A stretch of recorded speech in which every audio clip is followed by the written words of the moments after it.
बालेनले झापाबाट जित्यो भने कान काट्छु, टप पनि बालेनलाई दिन्छु भन्ने दिदीलाई फोन गर्दैछु ल हेर मै त जिस्कामै त के भन्नुहुन्छ।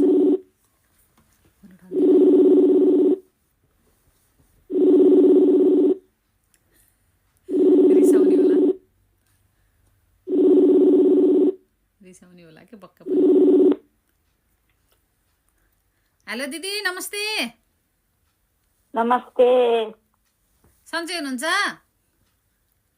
सन्चै छु नानी। अनि तपाईको झापाबाट त बालेनले जित्ने भएछ त है?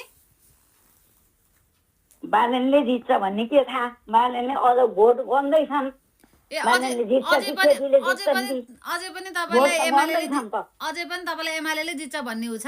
तपाईको कान फाइनल त भएको छैन। कस्तो फाइनल भएपछि मात्रै हो थाहा हुने। फाइनल अझै पनि आशा छ तपाईलाई भनेपछि। यदि बालेनले राष्ट्रपाले झापाबाट जित्यो भने चाहिँ कान काट्छु भन्नुभएको थियो नि, अनि त्यो कानको सुन पनि बालेनलाई दिन्छु भन्नुभएको थियो। यो तपाईले साँच्चै नै बोल्नु भएको हो नि? कान काट्नुहुन्छ नि तपाईले? अझ फाइनल भएको छैन। फाइनल भयो भने अब त्यो त्यति बेलाको कुरो। अब मेरो तपाईले कान काट्ने कि नकाट्ने पहिला भन्नु। तपाईले कान त काट्नुहुन्छ नि जित्यो भने?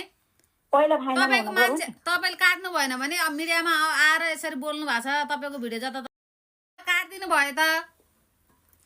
मलाई बोल्न मन लागेन। कस्तो बोल्नु मन लागेन हो र? तपाईले मिडियामा आएर सबै जनताको अगाडि बोलेर तपाई भाइरल भइसकेपछि कान काट्छु भन्छ, कान काट्ने कि नकाट्ने? हैन भने तपाईको कान जनताले छातेर जबरजस्ती भने काट्दिन्छ। दिदी हेर्नु, बोलेको कुरा गर्नु पर्दैन? बोलेको कुरा त अब हाम्रो केपी बाले सबै सामदाम तपाईको बाले त हार्ने भयो कि? हार्ने नै भयो? हार्ने पक्का पक्की भयो त तपाईको बाको त? पक्का पक्की भयो हैन। तपाईले कान काट्ने कि नकाट्ने त्यति कुरा भन्नु के? काट्ने कि नकाट्ने?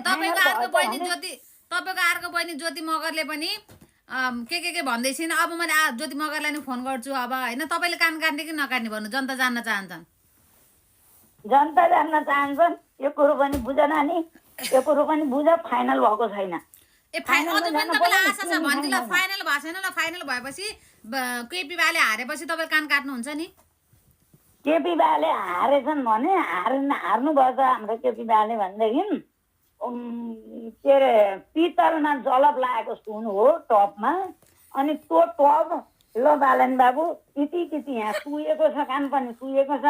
त्यो त मेरो खुसीको कुरो हो कि काट्ने र नकाट्ने। खुसीको कुरा भनेर हुन्छ? जनतालाई मूर्ख बनाउने, पागल बनाउने? तपाईले सबैको अगाडि आएर कान काट्छु भनेपछि तपाईको खुसी हुन्छ? ल त्यसो हो भने अब मैले त्यति बेला गल्ती बोलेँ भन्नलाई त घाँटी सुक्ने गरी कराउनु भएछ। तपाईँ कराउँदै हिँड्नु भएको थियो। केपीको पक्षमा त घाँटी पनि बसिरहेको रहेछ होइन? अब कान त काट्नु पर्यो नि होइन? कान काट्न त अब मेरो खुसीको कुरो हो। काटिहालेँ।